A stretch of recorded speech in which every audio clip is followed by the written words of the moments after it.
So, your product, documentation, or training program is interesting, but is it memorable? Or will it fall into the category of the 75% of information that is lost after 24 hours? Let's delve into the human brain for a moment. Our brains are constantly bombarded by information, but we actually remember very little of it. The brain is extraordinarily good at focusing on and remembering key information and filtering out all the rest. This helps us so we don't get distracted by trivia, but it also means that retaining information can be hard work. Do you remember where you were at last Thursday night? Chances are you probably don't. But do you remember where you were when you had your first kiss? That one you probably do remember. The reason why you remember is because as that memory was created, a long-term memory switch got flipped in your brain. According to Eric Kandel, a Nobel laureate who studied snails' brains, most memories go by the way of your forgotten schedule. But when the brain chemically switches on its long-term memory, it triggers a cascade of brain reactions that store memories for future use. The keepers of the switch are a pair of jockeying proteins named CREB1 and CREB2. CREB1 flips the switch. Given the chance, it shunts memories to long-term storage.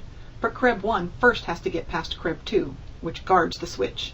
CREB2 keeps the switch from being flipped all the time.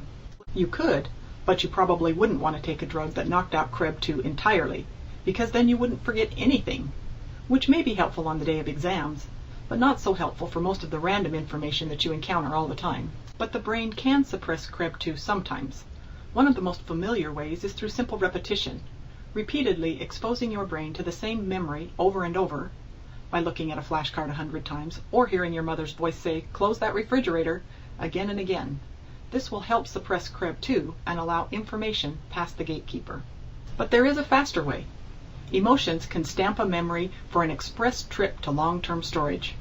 Remember that first kiss? It was your strong emotion at the time that knocked CREB2 clean off his feet and fast-tracked that memory to your long-term storage facility. Scientists are still studying how, but the brain pays close attention to and stores memories that accompany emotion. Trainers can take advantage of this shortcut and use emotion to help learners retain information.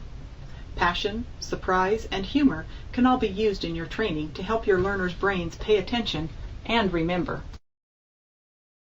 But a word of caution, one emotion has the opposite effect. Anxiety makes learning harder. Anxious and worried learners are far less likely to retain what is in front of them. Learners who don't understand material get anxious.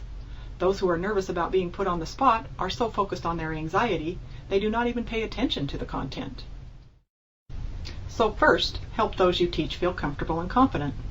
Then, tap into emotions such as passion, humor, or shock. You can amuse, delight, or disgust. Give their brains an emotional hook to get past the brain's barriers to long-term storage. This will get their minds in the flow. Once in the flow, they will be prepared for the optimal learning experience, one that will last a lifetime.